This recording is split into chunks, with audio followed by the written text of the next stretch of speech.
The school nurse's hands tremble as she documents what she's seeing. 7-year-old Emma's injuries tell a story no child should ever have. She reaches for the phone, her voice breaking. 911. I need to report child sexual abuse immediately. Across town, Emma's mother is about to learn the horrifying truth about what her ex-husband did during those weekend visits. Before we dive in, comment where in the world you are watching from, and don't forget to click subscribe. The morning sun filtered through the tall windows of Riverside Elementary School, casting geometric patterns across the polished linoleum floors. Sarah Mitchell had been teaching second grade for 11 years, and she prided herself on noticing the small details that other teachers might miss. The way Tommy's backpack was always packed too tightly because his single father worked nights and didn't check it. How Emma's shoes were too small, but she never complained. These observations weren't just professional diligence. They were born from genuine care for the 23 children who sat in her classroom every day. That Tuesday morning in late September started like any other.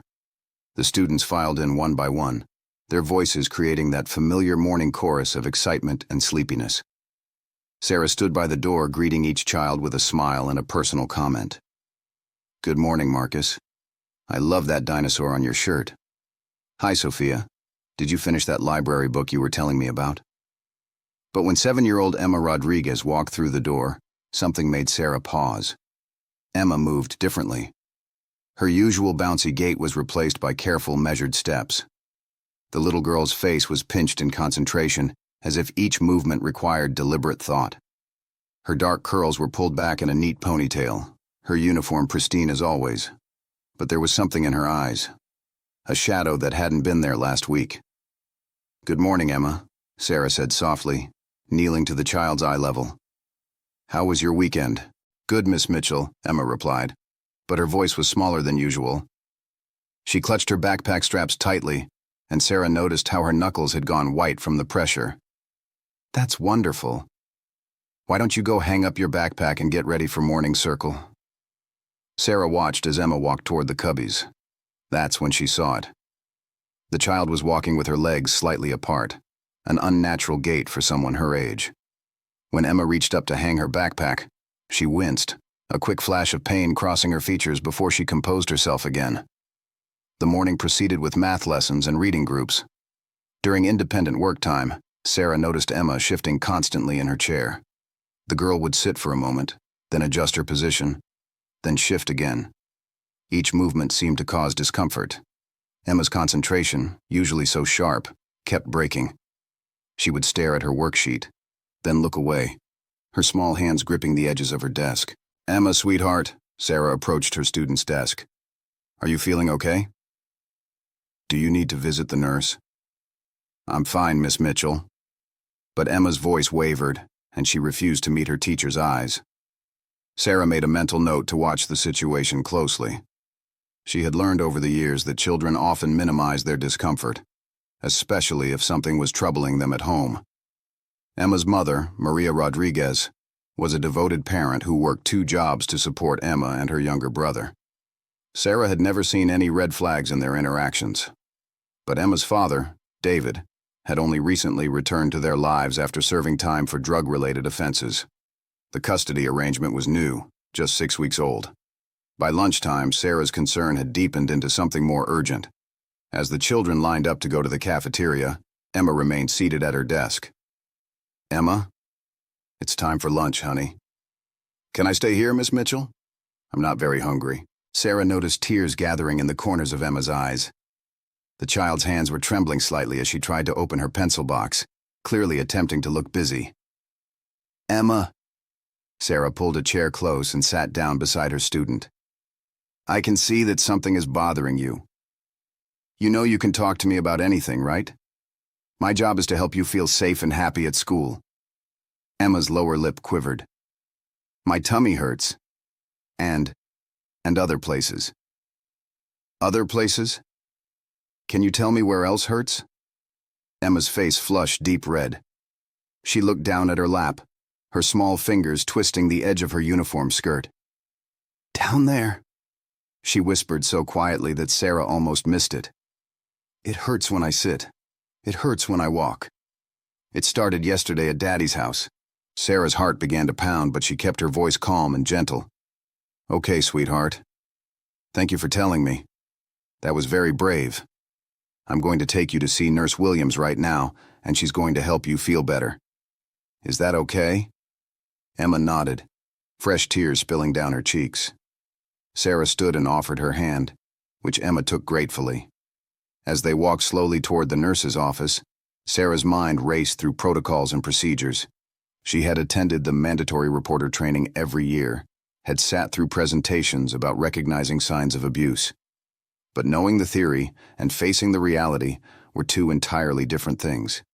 Every instinct screamed that something was very wrong. The hallway seemed longer than usual as they made their way past bulletin boards covered in student artwork and motivational posters. Emma's grip on Sarah's hand tightened with each step. They passed the fourth-grade classrooms where older students were lining up for lunch, their voices echoing off the walls. None of them knew that something significant was unfolding just a few feet away. Nurse Williams's office was located near the main entrance, a small room that smelled of hand sanitizer and had walls decorated with posters about hand washing and healthy eating. Rebecca Williams had been the school nurse for 15 years.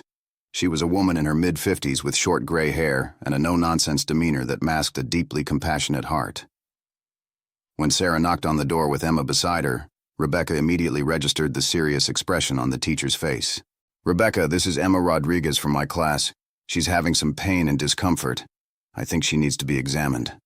Rebecca's trained eyes swept over Emma, taking in the child's posture, the way she was standing, the tears on her face.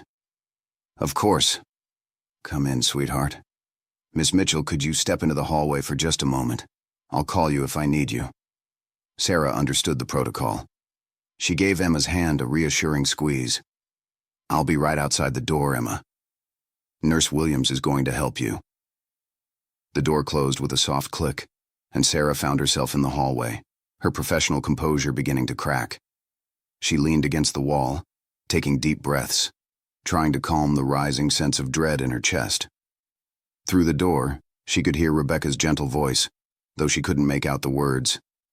Inside the office, Rebecca guided Emma to sit on the examination table, but Emma hesitated, her face crumpling. "Honey, does it hurt to sit down?" Rebecca asked gently. Emma nodded, new tears flowing freely now. "It hurts really bad." Rebecca's years of experience told her this was serious. "Emma, I need to ask you some important questions, and I need you to be as honest as you can be, okay? There are no wrong answers, and you're not in any trouble. I just want to help you feel better." "Okay," Emma whispered. "When did the pain start?" "Yesterday morning, at Daddy's house." "And where exactly does it hurt?" Emma's hands moved to indicate her genital area, her face burning with embarrassment and confusion. "There. And inside too. It burns when I go to the bathroom." Rebecca felt her professional alarm bells ringing loudly. "Emma, did something happen at your daddy's house? Did someone touch you in a way that made you uncomfortable?" Emma's eyes widened with fear and confusion. Daddy said it was an accident.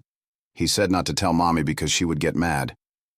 But it really hurts, Nurse Williams." "What was an accident, sweetheart?" "The bath. The water was too hot, and I couldn't get out fast enough because the tub is so slippery. And then I fell, and it hurt really bad. Daddy said to keep it secret because Mommy would think he wasn't being careful enough." Rebecca's mind processed this information rapidly. A fall in a hot bath could potentially explain some symptoms, but instinct and experience told her this needed immediate medical evaluation. The location of the pain, the child's distress, the request for secrecy, these were all red flags. "Emma, I'm going to need to take a look to see how we can help you feel better. Is that okay? I promise to be very gentle." Emma nodded reluctantly, and Rebecca carefully helped her onto the examination table. What she saw in the next few minutes would change multiple lives forever. Rebecca's training had prepared her for many situations, but nothing quite prepared a person for seeing a child in this condition. The genital area showed significant redness, swelling, and what appeared to be tearing. There were marks that looked inconsistent with a simple fall. The pattern of injury suggested something more deliberate, more forceful. Rebecca's hands trembled slightly as she documented what she was seeing with her camera, a necessary part of the protocol that she hated but understood the importance of. "Emma, you're doing so well, sweetheart." "Just a little longer." Rebecca kept her voice steady even as her heart raced. She needed to maintain calm for this child's sake, even though everything in her wanted to scream. After completing the examination and helping Emma dress, Rebecca made sure the child was comfortable on a chair with a soft cushion. "Emma, I'm going to make some phone calls now to get you the help you need. Miss Mitchell is going to come back in and stay with you, okay?" Rebecca opened the door to find Sarah exactly where she'd left her, looking anxious and pale.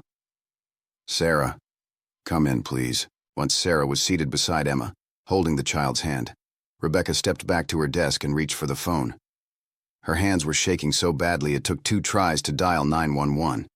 She turned slightly away from Emma, trying to shield the child from the full impact of what was about to happen. "911. What's your emergency?" Rebecca's voice was low and urgent, but professional.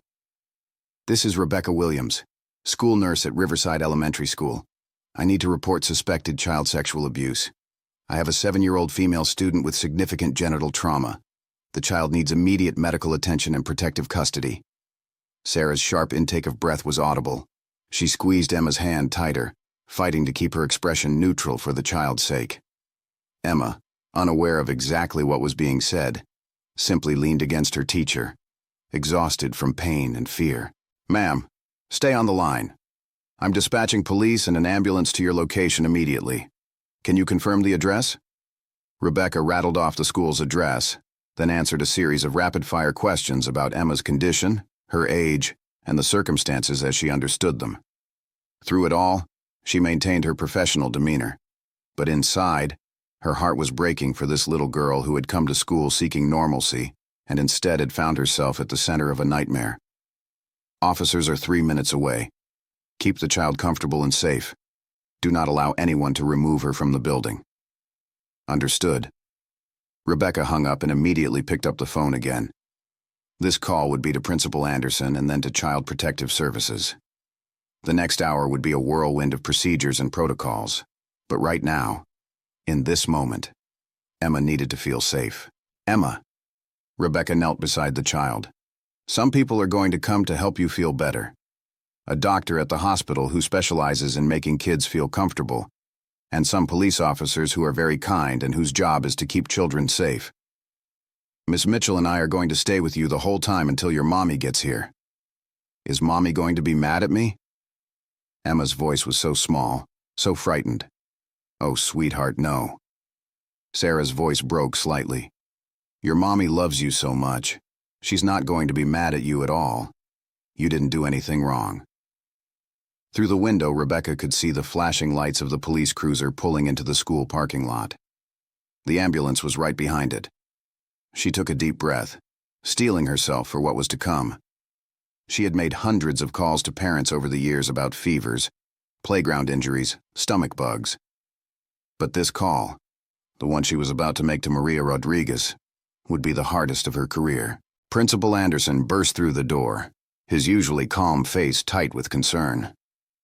Robert Anderson was in his late 40s, a former teacher himself who ran Riverside Elementary with a firm but caring hand. Rebecca had already filled him in over the phone, and he had immediately begun lockdown procedures to keep the situation contained and protect Emma's privacy. "The police are here," he said quietly to Rebecca. "I've put them in my office. They want to speak with you first, then the child." Rebecca nodded. "Sarah, stay with Emma. Don't let anyone in except me or the police officers, understood?" "Of course." Sarah's arm was around Emma's shoulders now, the child having curled into her teacher's side seeking comfort. The next 20 minutes were a blur of official procedures. Detective Maria Santos and her partner, Detective James Chen, were from the Special Victims Unit. Maria was in her mid-30s, with dark hair pulled back in a professional bun, and eyes that had seen too much but still held compassion. James was younger, maybe late 20s, but his gentle demeanor immediately put Rebecca at ease. "Nurse Williams, I'm Detective Santos. This is Detective Chen. We need you to walk us through everything that happened this morning, every detail you can remember." Rebecca recounted it all, From the moment Sarah brought Emma to her office to the examination findings, to Emma's words about the accident at her father's house. The detectives took meticulous notes, asking clarifying questions, their faces growing grimmer with each detail.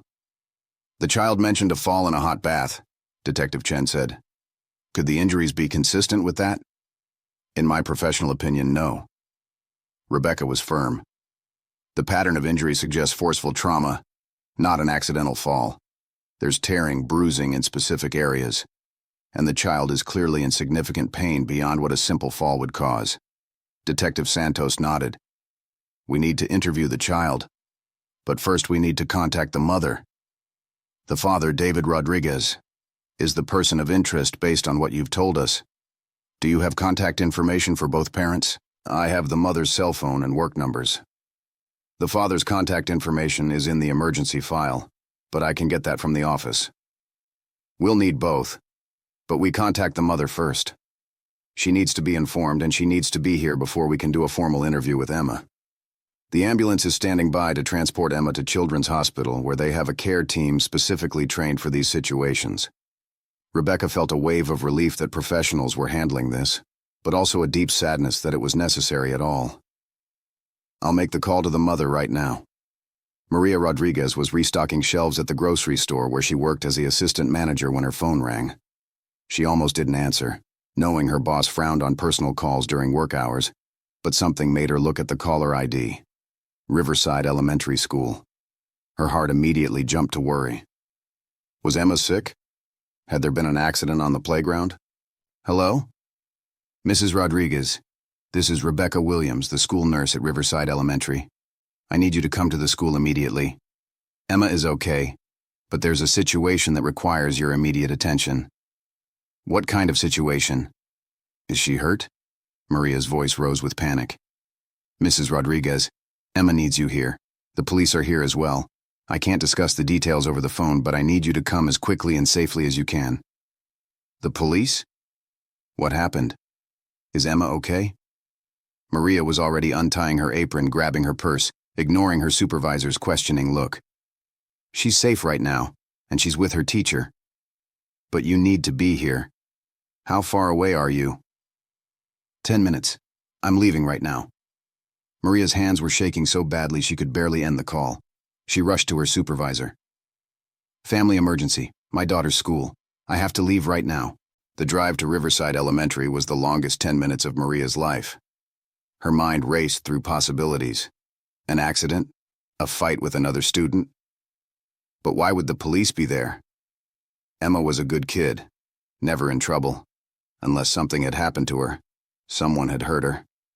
The thought made Maria's foot press harder on the accelerator. She pulled into the school parking lot with a screech of tires, not even caring about parking properly. The ambulance in the lot made her heart stop. She ran toward the main entrance where Principal Anderson was waiting. "Where's my daughter?" "What happened?" "Mrs. Rodriguez, please come with me. Emma is safe. She's with Nurse Williams and her teacher, but we need to talk." Robert Anderson's gentle but serious tone only increased Maria's panic. They moved quickly through the hallways. Maria barely registered her surroundings, her entire being focused on getting to Emma. When they reached the nurse's office, she burst through the door.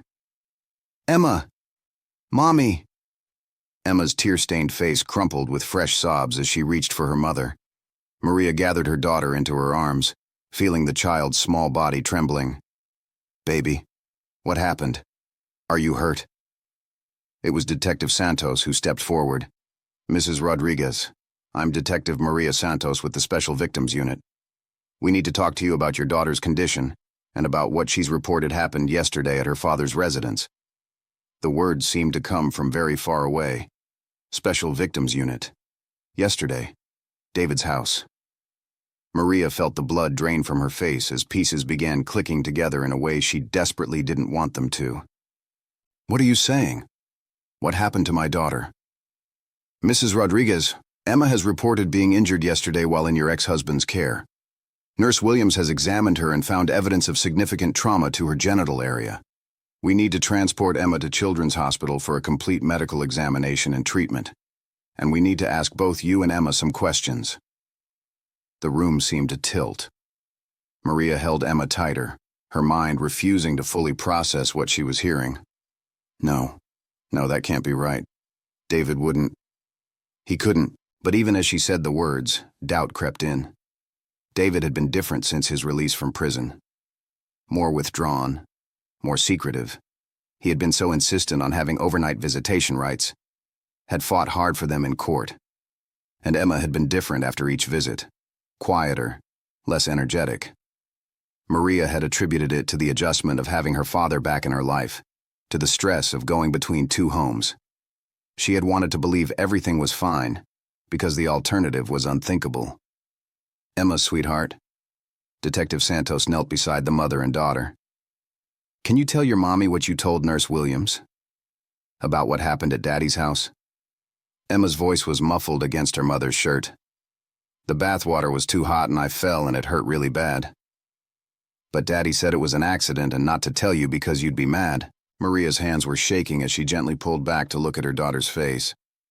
Baby, I need you to tell me the truth. Did Daddy do something to hurt you? Did he touch you in a way that made you uncomfortable? Emma's confusion was evident. He helped me take a bath because I was dirty from playing outside. And then the water was too hot and I couldn't get out. And then I fell. He said he was sorry. He said it was an accident. Detective Chen exchanged a look with his partner. The child's account was consistent with coaching or with genuine confusion about what had happened.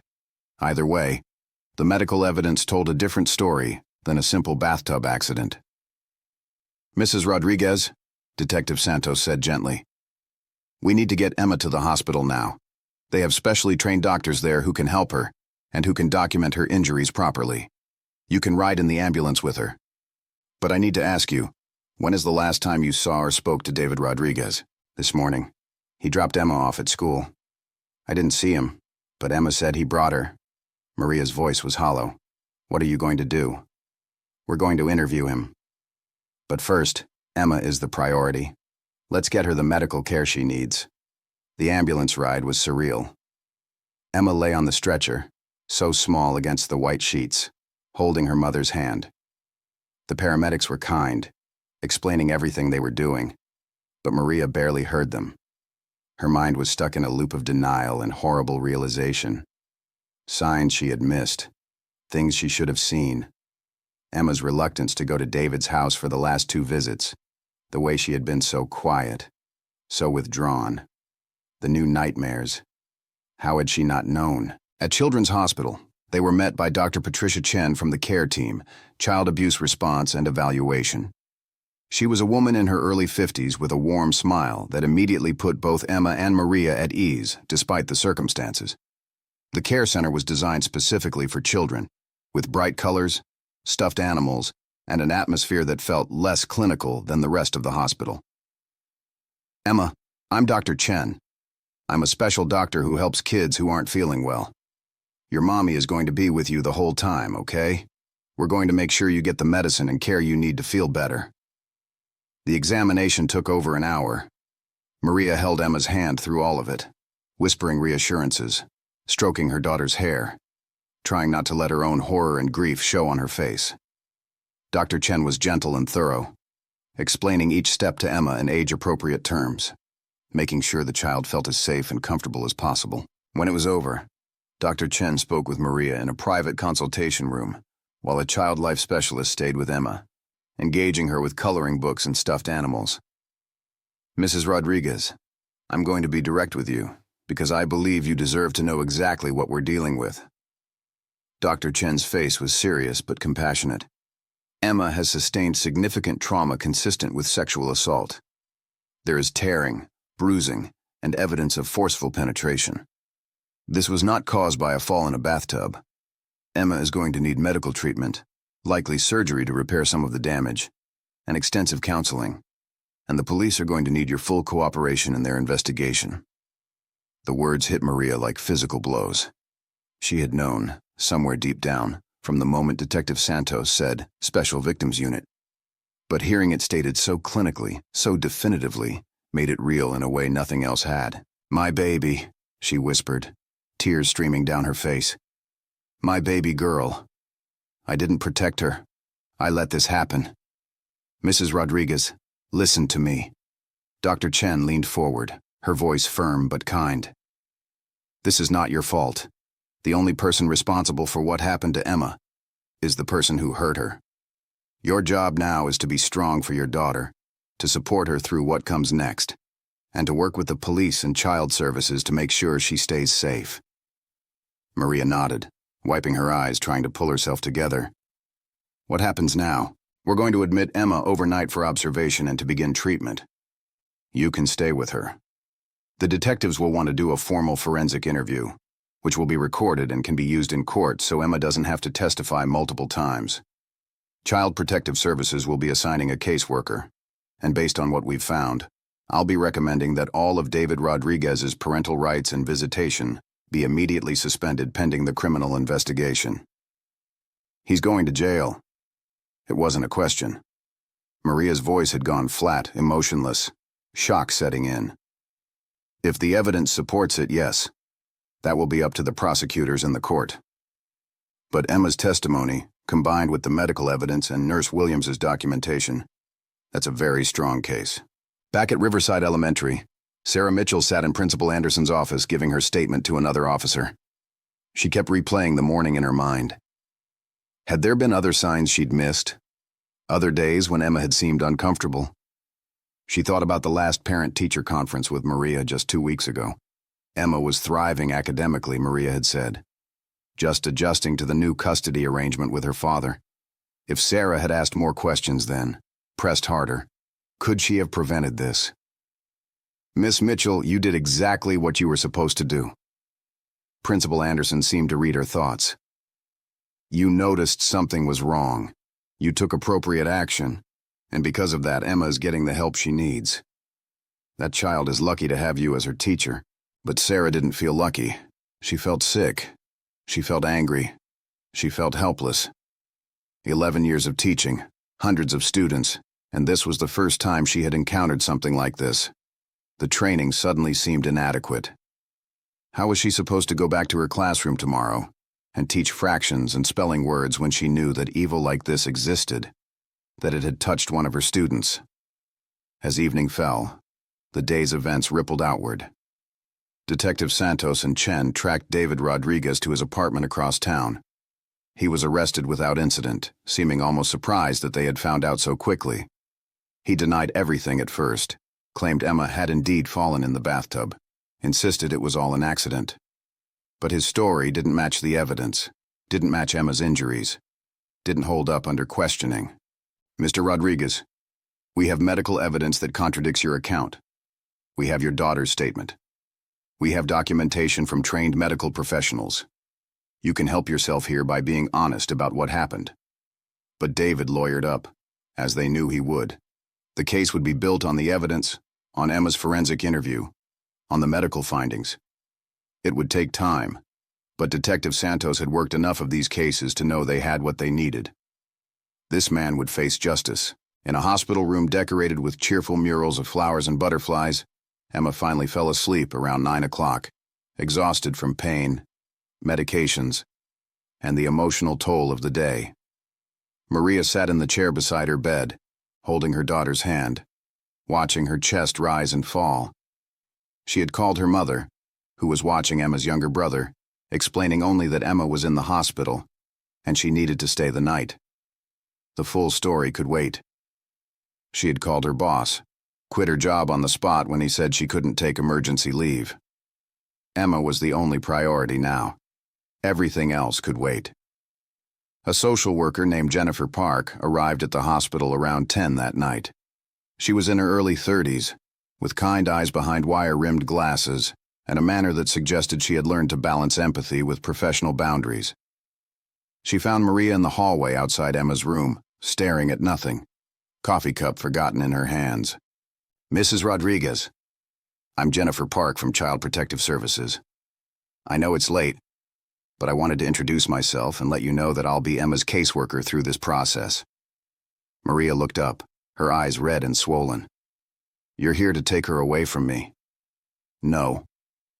Jennifer sat down beside her. I'm here to make sure Emma is safe and gets the support she needs. Based on everything I've reviewed, You're a protective parent who acted appropriately once you learned what was happening. Emma will stay with you. David Rodriguez, however, will have no contact with her. We've already filed for an emergency protection order. He's her father. Maria's voice broke.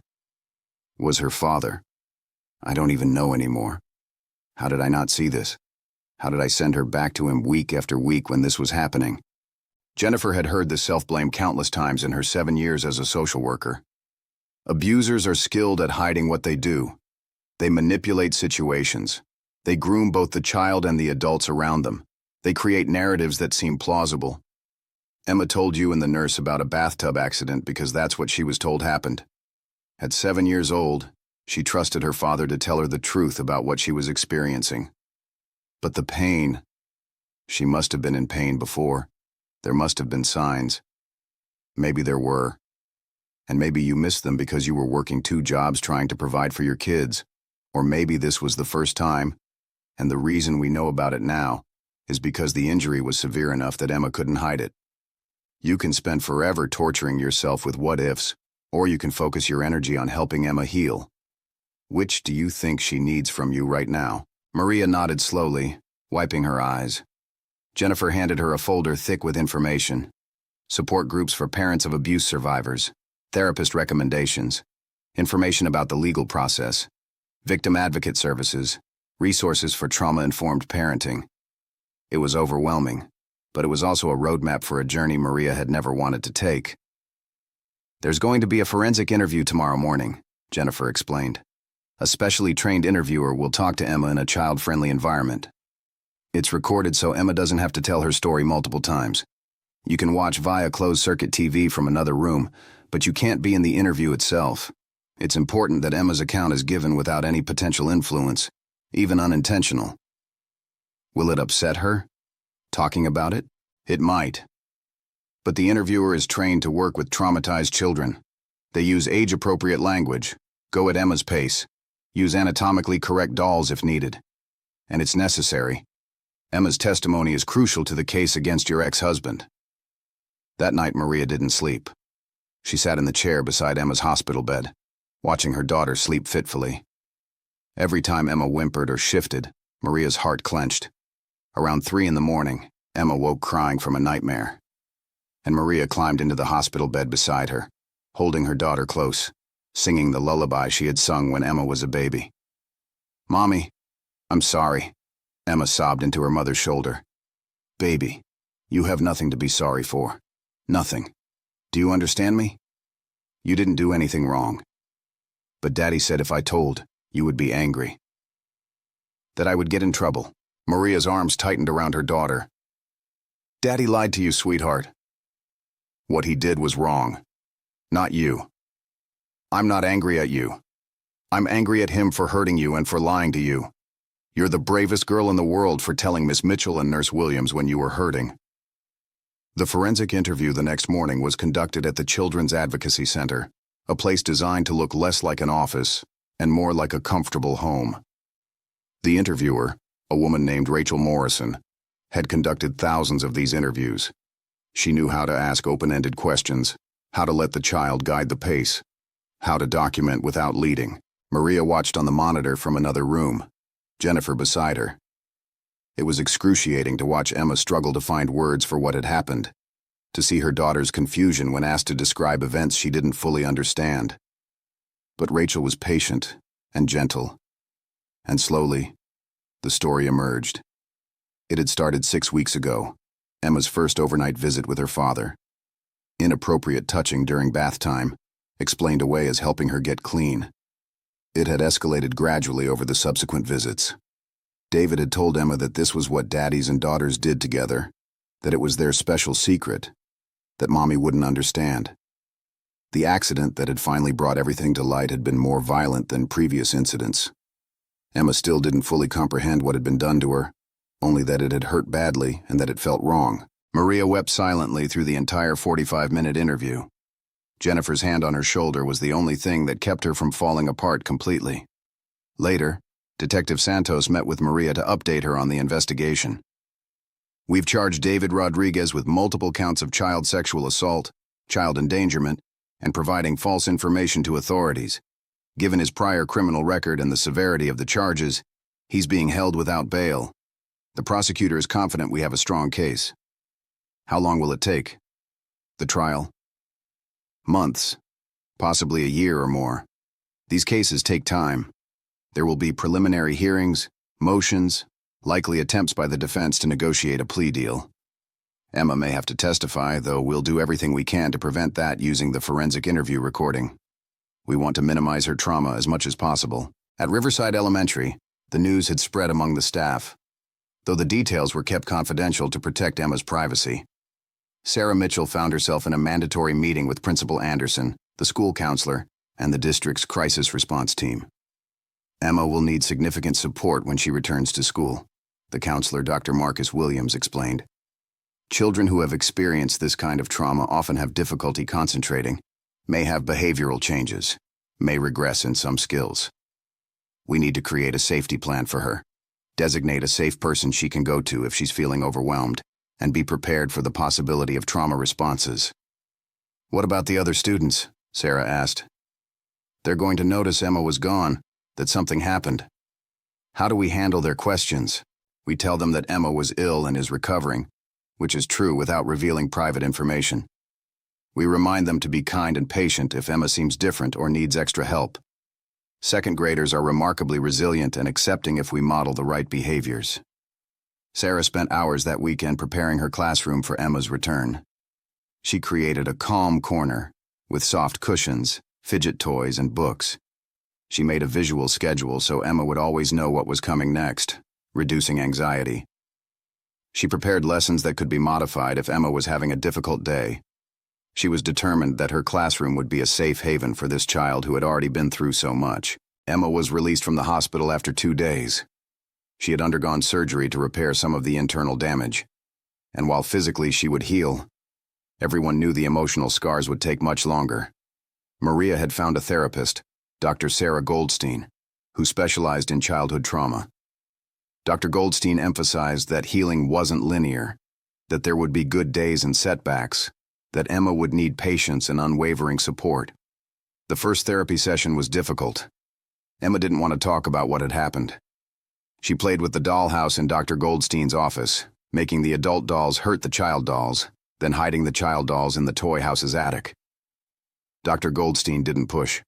She let Emma express through play what she couldn't yet verbalize, documenting everything, building a foundation of trust that would eventually allow Emma to process her trauma. Maria, too, was in therapy. Her own counselor helped her work through the guilt, the rage, the grief of realizing her daughter had been hurt while in what should have been a safe environment. She learned about trauma-informed parenting, about how to support Emma without being overprotective, about managing her own triggers so she could be strong for her daughter. Emma returned to school 3 weeks after the incident. Sarah greeted her at the door with a warm smile and a gentle hug. "I'm so glad you're back, Emma. We missed you." The day went better than Sarah had dared hope. Emma was quieter than before, more withdrawn, but she engaged with the lessons. She spent several minutes in the calm corner when another student accidentally bumped into her, causing a brief moment of panic. But she used the coping strategies Dr. Goldstein had taught her, and she was able to rejoin the class. At lunch, Emma's best friend Sophia sat beside her, chattering about everything that had happened while Emma was gone. Normal childhood gossip about who had gotten in trouble and who had lost a tooth. Emma smiled, a small, tentative smile, but real. For just a few minutes, she was a regular 7-year-old having lunch with her friend, and Sarah felt her heart lift with hope. The legal process ground forward with agonizing slowness. David's defense attorney tried multiple strategies to discredit Emma's testimony, to suggest alternative explanations for her injuries, but the medical evidence was irrefutable. Dr. Chen's documentation was meticulous. The forensic interview showed a child clearly recounting traumatic events without coaching or leading. And investigators had found evidence on David's computer, searches for child pornography, that painted a clear picture of premeditation. 6 months after that terrible September morning, David Rodriguez accepted a plea deal, rather than go to trial. He pled guilty to first-degree child sexual assault in exchange for a 20-year sentence, with no possibility of parole for 15 years. He also agreed to permanently terminate his parental rights to both Emma and her younger brother. It wasn't the full justice Maria wanted. She had wanted him to face a jury, to be publicly condemned. But prosecutors explained that sparing Emma from testifying was worth the compromise. The victim impact statement was Maria's to give. She stood in the courtroom, her voice shaking but steady, and spoke directly to her ex-husband. You were supposed to protect her. You were her father, and she trusted you completely. Instead, you betrayed that trust in the most horrific way possible. You stole her innocence, her sense of safety, her childhood. My daughter has nightmares. She's terrified of bathrooms. She flinches when men speak too loudly. She's 7 years old, and she's been through hell because of you. I hope you spend every single day of your sentence thinking about what you've done. I hope you never know a moment of peace. David kept his head down throughout the hearing. He offered no apology, no explanation. He was simply removed from the courtroom and taken to begin serving his sentence. Maria watched him go, feeling not satisfaction, but exhaustion. This chapter was closing, but the recovery was far from over. Emma's healing was happening, but it was neither quick nor easy. There were setbacks. A news story about child abuse triggered a panic attack. A substitute teacher who raised his voice sent Emma hiding under her desk. But there were victories too. Emma started sleeping through the night more consistently. She laughed again, real belly laughs at silly jokes. She made art in therapy, expressing feelings she couldn't yet articulate in words. Sarah Mitchell became more than just Emma's teacher. She became an advocate. She pushed for better training on recognizing abuse signs for all staff. She worked with Principal Anderson to implement a school-wide program on body safety and appropriate boundaries. She made sure every child in her classroom knew they had the right to say no to uncomfortable touch, that they could always tell a trusted adult if something felt wrong, that there were no bad secrets that couldn't be shared.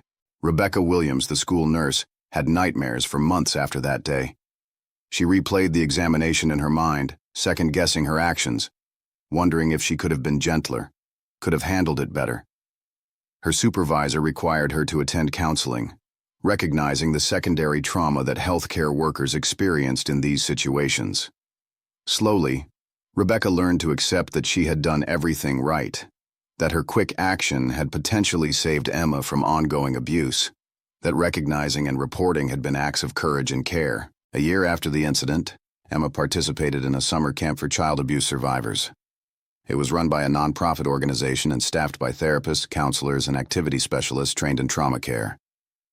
For the first time, Emma was surrounded by other children who understood what she had been through without her having to explain. They did art projects, played games, learned coping skills, and most importantly, they began to reclaim their childhoods. "Mommy, I made a friend named Tyler," Emma told Maria excitedly when she was picked up after the first day. "He has nightmares too. We're going to be brave together." Maria blinked back tears. Emma was using the word friend again, was excited about something, was making connections. These were all signs of healing. At camp, Emma painted a picture. On one side, she painted dark swirling colors, representing what had happened. On the other side, she painted herself with her mother, her brother, Miss Mitchell, and Dr. Goldstein, all holding hands in bright colors. Above them, she painted a sun. When asked to explain it, Emma said simply, "This side is the bad that happened. This side is all the people helping me feel better. The sun is because it's not dark all the time anymore." Sarah received an award from the district for her vigilance and advocacy. She was embarrassed by the recognition, insisting she had only done what any teacher would do. But Principal Anderson, in his speech presenting the award, emphasized that not every teacher would have noticed what Sarah noticed, would have acted so quickly, would have followed through with such dedication. "Teachers are often the first line of defense for children in crisis," he said. "Sarah Mitchell exemplifies what it means to not just educate minds, but to protect hearts." The school board implemented new policies based on what had happened with Emma.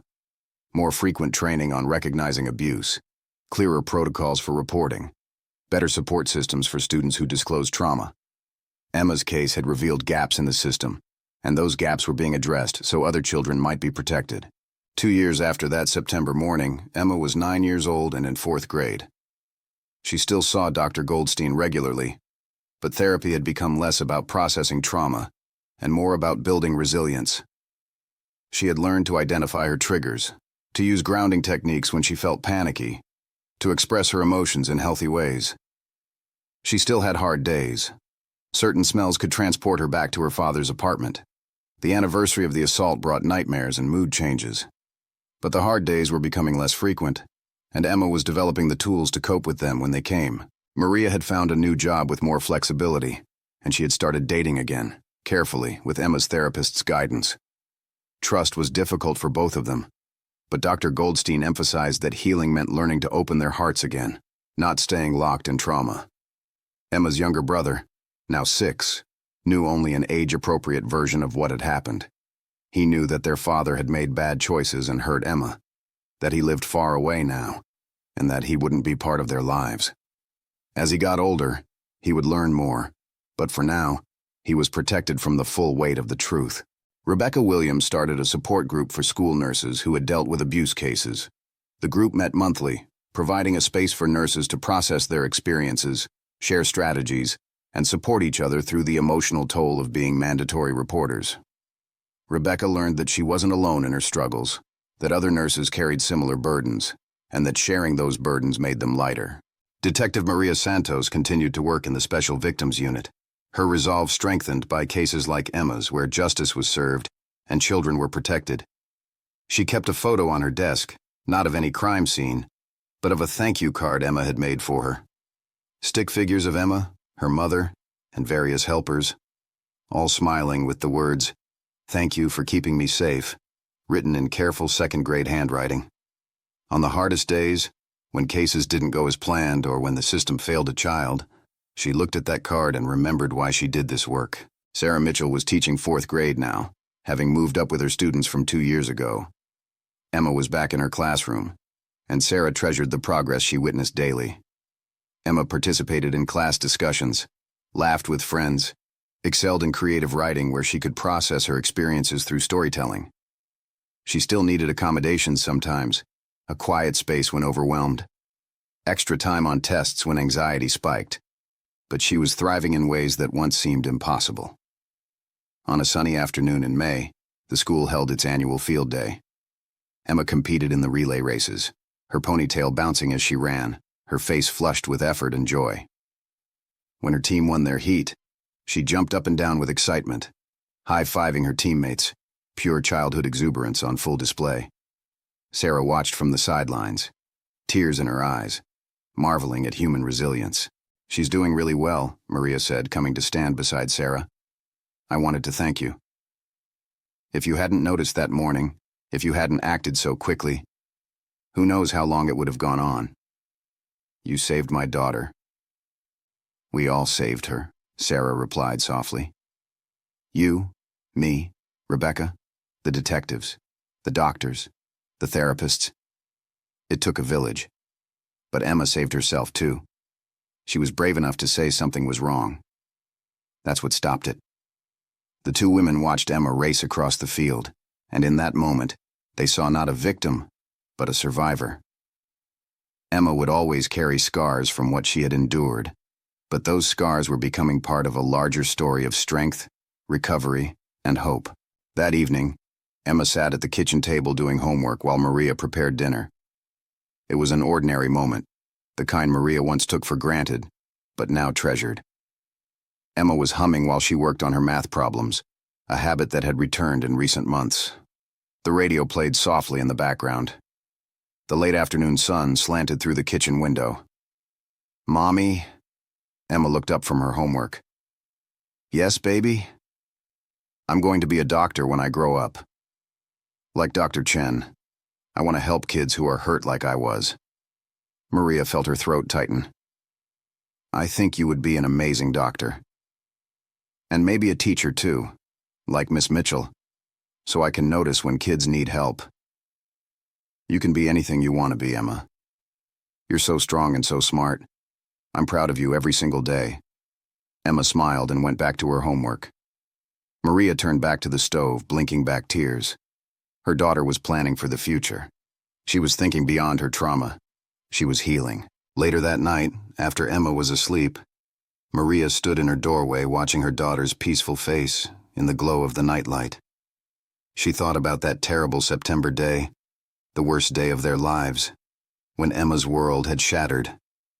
She thought about all the people who had helped pick up the pieces. Sarah Mitchell, who noticed, Rebecca Williams, who acted, Detective Santos, who investigated, Dr. Chen, who healed, Dr. Goldstein, who counseled, Jennifer Park, who supported.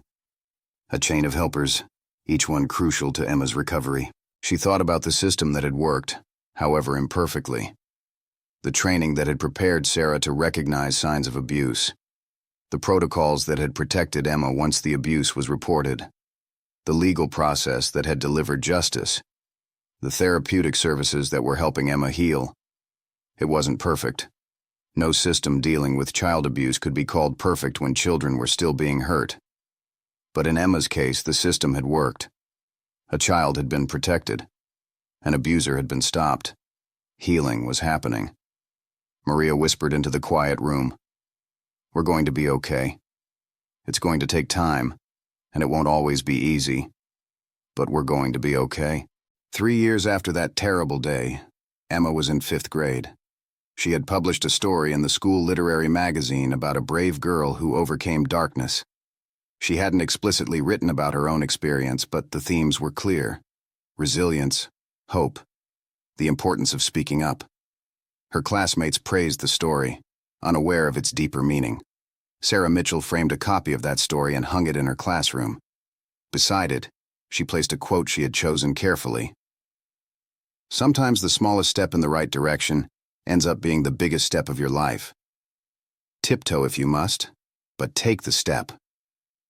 That morning when Emma couldn't sit properly, when Sarah noticed something was wrong, when she made the decision to send Emma to the nurse, when Rebecca made the call to 911, those had been the smallest steps. A teacher noticing, a nurse acting. But those small steps had changed the trajectory of a child's life. Emma would graduate from elementary school, then middle school, then high school. She would face challenges, setbacks, difficult days when the trauma resurged, but she would also experience joy, achievement, love, and hope. She would help other survivors, maybe as a doctor, or a teacher, or a counselor. She would take her pain and transform it into purpose. Years later, when Emma was a young woman, she would volunteer at the same summer camp for abuse survivors that had helped her heal. She would see scared children arriving with the same haunted look she once wore, and she would tell them, with the authority of someone who had walked through hell and emerged on the other side, "It's not okay yet. But it will be. I promise you. It will be." The ripples of that September morning would spread far beyond Emma's life. Sarah's advocacy would change policies that protected thousands of children. Rebecca's support group would help dozens of school nurses cope with the trauma of mandatory reporting. Detective Santos would use lessons learned from Emma's case to improve investigations in future cases. Dr. Chen's meticulous documentation would serve as a model for other medical professionals. Dr. Goldstein's therapeutic techniques would inform how other survivors were treated. One child's voice, saying "it hurts," had set all of this in motion. One teacher's attentiveness had caught what might have been missed. One nurse's decisive action had stopped ongoing abuse. One mother's fierce love had supported her daughter through the darkest time. One detective's dedication had delivered justice. One doctor's skill had begun the healing process. One therapist's patience had helped a traumatized child reclaim her life. This was the truth that emerged from tragedy. That one person paying attention could change everything. That systems designed to protect children could work when people within those systems acted with courage and care. That children could heal from unimaginable trauma when given the support, safety, and love they needed. That survivors could become thrivers. That victims could become victors. That darkness could be overcome by light. Emma's story wasn't over. It was really just beginning. The narrative of her life had shifted from one defined by what was done to her to one defined by who she was becoming despite it. She was more than what had happened to her. She was a student, a friend, a daughter, a dreamer, a future helper of others. She was a testament to resilience. And Sarah Mitchell, walking her classroom every morning, greeting each student by name, continued to watch. She watched for the small signs, the subtle changes, the moments when something was wrong. She had learned that teaching wasn't just about lesson plans and test scores. It was about seeing children fully, protecting them fiercely, and helping them become who they were meant to be. Every morning, she stood at her classroom door thinking about Emma, about the morning she almost missed the signs, about how easily it could have gone differently. And she made a silent promise to every child who walked through that door. I see you. I will protect you. You matter. That promise, multiplied across thousands of teachers and thousands of schools, was the thin line that stood between vulnerable children and those who would harm them. It wasn't perfect. Too many children still slipped through the cracks, still suffered in silence, still went unnoticed. But for Emma Rodriguez, and for the other children Sarah would help in her career, that promise was everything. The sun rose on another school day. Children filed into classrooms. Teachers greeted them with smiles, and somewhere in that ordinary morning routine, another teacher would notice something was wrong with another child, would take that small first step, would set in motion the help that child needed. The cycle would continue, noticing, reporting, protecting, healing. It had to continue. Children's lives depended on it. Emma walked into her 5th grade classroom that morning with a genuine smile on her face, ready to learn, ready to laugh with friends, ready to be the incredible person she was becoming. The shadow of trauma would always be part of her story, but it was no longer the only part. She was writing new chapters now, chapters of hope and strength and possibility. And that was the real ending to this story. Not that abuse had happened, but that it had been stopped. Not that trauma occurred, but that healing followed. Not that darkness tried to consume a child, but that light prevailed. Emma's story was one of tragedy transformed into triumph, of a system that worked to protect an innocent child, of people who cared enough to act. The scars would remain, but they were scars of survival, not defeat. And in the end, that made all the difference.